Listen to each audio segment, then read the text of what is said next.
Well, this is awkward as hell.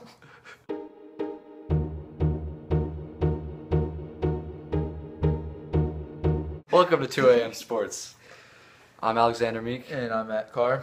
and we're going to be talking fantasy football, all kinds of football, star matchups, the elite matchups, two undefeated teams. We got Broncos and Packers going head-to-head, and then a big division rivalry, Bengals and Steelers. So we're just going to go through those two key games, talk about fantasy impact and what our projections are for that, and then we're going to go through just our lines for all the other games and just give you guys a quick overview of what we're thinking for this upcoming week in the NFL.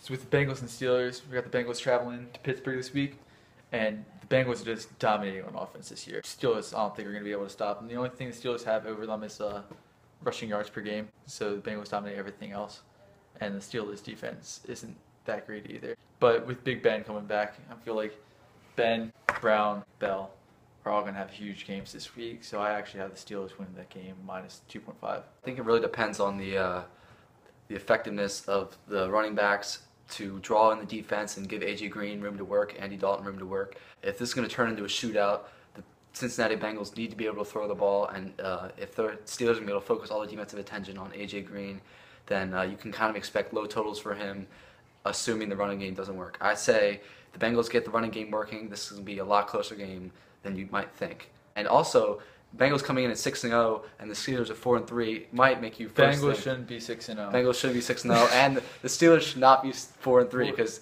Big Ben went down, out for the count, and the Steelers went 2-2. They were starting this guy named Landry Jones. I had no idea who that guy was. He was alright. Michael Vick was kind of trash. All right, I'd say Big Ben coming back. If you see a big game for Le'Veon Bell, big game for Antonio Brown, and I'd say pretty big game for Big Ben. I'd say the Pittsburgh offense has a good day. And really, it all depends on the Cincinnati offense and their ability to respond to the attack that Pittsburgh's going to bring. They're going to shock the nation. We have Steelers winning by 2.5 points is what we're setting the line at. So less than a field goal. So I don't know who the Bengals kicker is, but if he can make a field goal, maybe this Nugent. If Nugent can pull it through that last second field goal, I'd say this is going to be a pretty close game. 2.5, that's the line for you guys. Steelers winning by. We're going into fantasy now. This week I just have one must start and one must sit. Must start is Gurley. He's just dominating the sport right now. And then a must sit is Lacey because he's been really trashing the sport right now.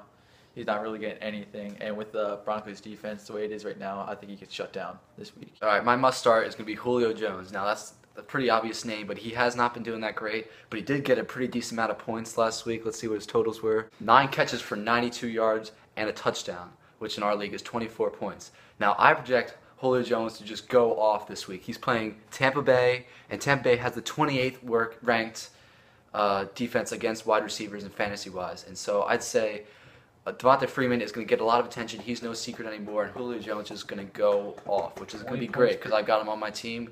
I'm probably going to win this week because of Julio Jones. That'd be great. As for my must-sit, I'm actually going to change this to a must-trade. I'd say Adrian Peterson, his value is definitely declining, but it hasn't declined sharply yet. He did put up a decent amount of points last week.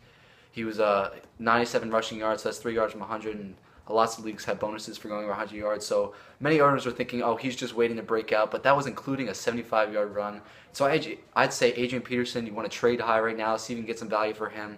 And if you have Julio Jones, I'd say by all means do not trade him. Wait to reap all the benefits he's going to get against Tampa Bay this week. All right. Now we have the game of the week. It's Sunday Night Football. We have the undefeated Packers going to the undefeated Broncos. In Denver.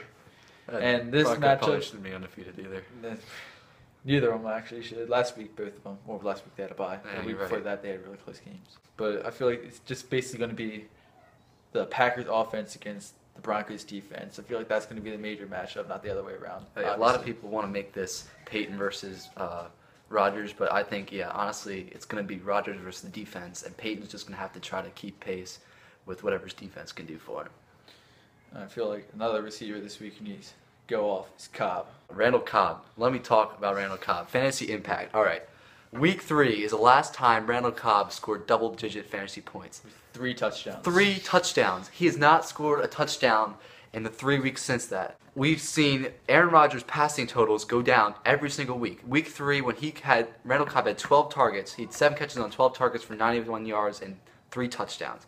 Rodgers threw 35 passes. Next week, Cobb's targets dropped from 12-7 on only 32 passes from Rodgers. That's only 3 pass drop from Rodgers, but a 5 pass drop in targets for Cobb, which kind of indicates that maybe Cobb wasn't right.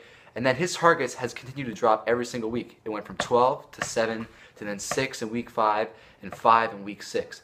And week 5 and 6, he got 5 fantasy points, 3 catches for 23 yards, then 2 catches for 38 yards, and no touchdowns. Randall Cobb is certainly a buy low candidate for me. I'd say Denver's defense against the pass is very good, and their defense against the run is not that great, which on the surface seems, oh, well, they're going to run it all the time. But then you have to consider Green Bay cannot figure out what the heck they're doing with their running backs right now. And I'd say he goes the majority of the game, maybe 3 catches for, I don't know, 35 yards, something like that. Pretty average, and you guys are like flipping out. You're like, what the heck, Randall Cobb, you suck balls. And then I'd say this is going to be a close game. These defenses are just going to battle out, and I'd say Aaron Rodgers is not going to have that great a game because Denver's defense is legit. It's the second-ranked defense in the league. And so this is going to be a close defensive matchup. It's going to be in the final 2 minutes of the game. Packers going to have the ball. Rodgers going to be scrambling around. He's like, Randall Cobb's be going. He's going to be gone. He's like, man, I only got 6 fantasy points right now. This is ridiculous. I need to get me some fantasy points. He's going to be gone. 80-yard touchdown, Randall Cobb, final 2 minutes. You have my prediction right now. He's going to finish with 21 fantasy points, 4 catches, 7 targets, 110 yards, and a touchdown. There you have Randall Cobb. Packers -4. They're going to win. Barely.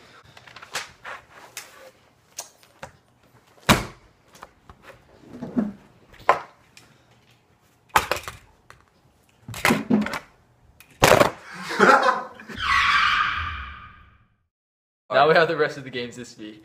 We have the Dolphins traveling to New England to play the Patriots. This game, I have obviously Pats win, -5 I have. I'd say Pats winning by even more. Tom Brady's going off. You can't stop that dude. He's invincible. Next, we have the Lions traveling to London to play the Chiefs, who are considered home. In this game, after beating Steelers last week, I got the Chiefs winning this week. I'm -2.5. Yeah, again, I'd say Chiefs blow them out. Lions are just a mess right now. Trash. They got to travel all the way to London. I don't know whether they they're both travel all the way to London. Well, yeah, but the Chiefs, Kansas City, Detroit, it's like the same area, but the Chiefs probably have a better jet. The Lions are 1-6. They're one of the worst teams in the NFL, and you know why? Because they suck. They're not going to get any better anytime soon. So I'd say Chiefs win this game by 10+. Next, we have the Chargers traveling to Baltimore to play the Ravens. I have this one as one of the closest games this week. I have the Chargers barely winning. I have them -1 this week. Yeah, the Ravens' defense is not very good. Chargers' offense is the #1 offense in the league. And so right off the bat, you're saying, oh, it's going to be a blowout. But Joe Flacco doesn't like losing. He won a Super Bowl a couple years ago. That was pretty good. And so I'd say he's going to pull it out. Justin Forsett's going to have a big game. They're going to run. It's going to be kind of a shootout. And Justin Forsett's going to get a lot of receptions. And I'd say it's going to be very close to the end. My prediction is going to be 35-34. All right. Next. We have the Cardinals traveling to Cleveland to play the Browns. Cardinals are a good team. Cardinals are an amazing team. That's why I have them -7 against the Browns. Larry Fitz going off. You've got him starting. I have Fitz and Cobb, so. Next game, we have the Vikings traveling to Chicago to play the Bears. The Bears. And I feel like opposing what Alexander said, I'd say AP goes off this week. I'd say trade him after this week because the Bears defense sucks as well. Now, I do have AP on my fantasy team, so I do hope he goes off this week. I'm playing the #1 team in the league this week. So, ideally, yes, AP goes off. I get to trade him next week for, Todd Gurley. Maybe. Next game, I have it as the closest game of the week. I have the Titans going to Houston to play the Texans. I have that as a push. Solved. This game is going to be Loctite in mediocrity. Both these teams really suck. Totally agree. Next, we have the Giants, who I despise, and they're going to New Orleans to play the Saints. And sadly, I have to say the Giants predicted to win this one. I have them -3. Yeah. Saints are hype right now. They won 2 games in a row against 2 pretty good teams. But the Giants, I really don't like them either. But Odell's kind of been quiet lately. I think he's due for a breakout game.